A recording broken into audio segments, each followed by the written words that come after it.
Over the course of a Sim's lifetime in The Sims 2, you're going to have them go through these life events. They range anything from their first birthday to their first job to their first crush or their first kiss. Musa tege tege.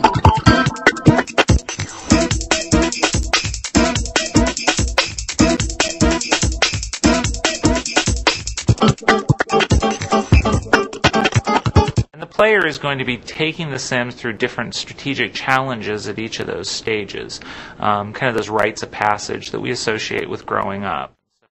And how you decide to play that as a player, how you take those first steps into a teenage relationship and that first crush, and when you might try to flirt with that special someone, is how the player actually impacts the life of their Sim.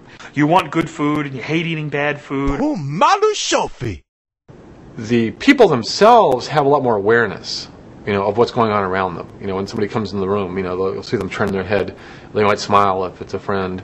They notice if these people over here are arguing. So that really brings up their believability several notches. You're going to know when someone's a slob. You're going to know when somebody is really nice. You're going to know when somebody is really active. You're going to see that on the screen in the way that the Sims behave.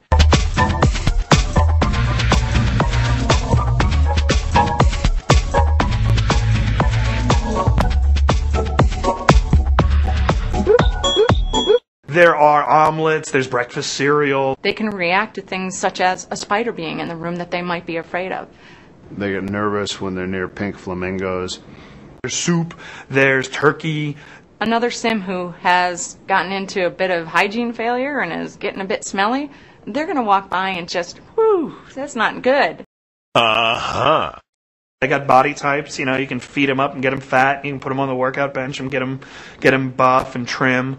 The way it happens is, the Sim will work out and work out and work out, and he'll reach that moment, and then he'll get up and bing, and he'll be buff, which is sort of how we all wish it works.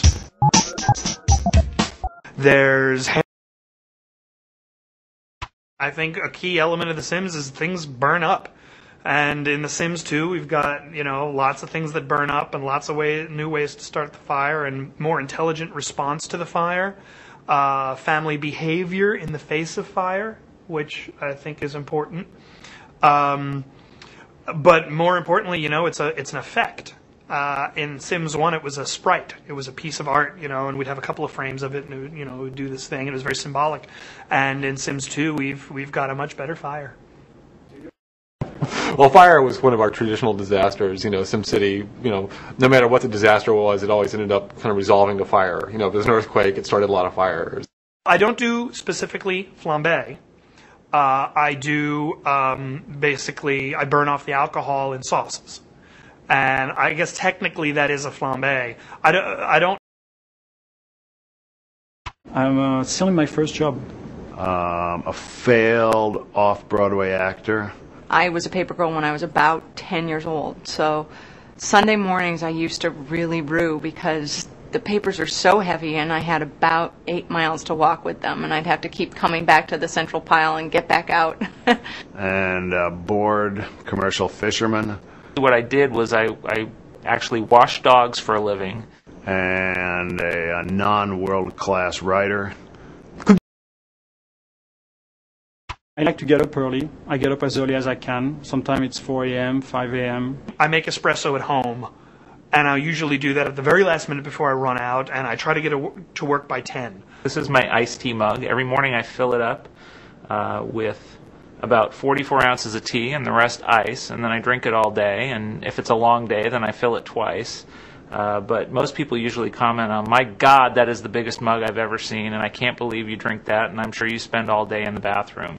Sometimes stop at a well-known place, from Seattle where I can get coffee. Let's see, wake up, take a shower, leave the house, stop and get my coffee and Mr. Muffin, which is very important. I used to always eat breakfast, but now I just eat a muffin, and now I eat lunch. I didn't used to eat lunch, so lunch has kind of come into my life. Breakfast just kind of dropped down a little bit. So I do fulfill my black. In the game industry, it can be extremely high pressure, and to survive in the game industry, you really have to learn how to pace yourself and how to, look back and get a bigger picture on what's really important. For me, this place is sort of a big idea kitchen. One of the things that really unites us is we all really do have a passion for making games. It's something that is part of us, and it's something that ties us together. I love this job, but I love cooking a little more.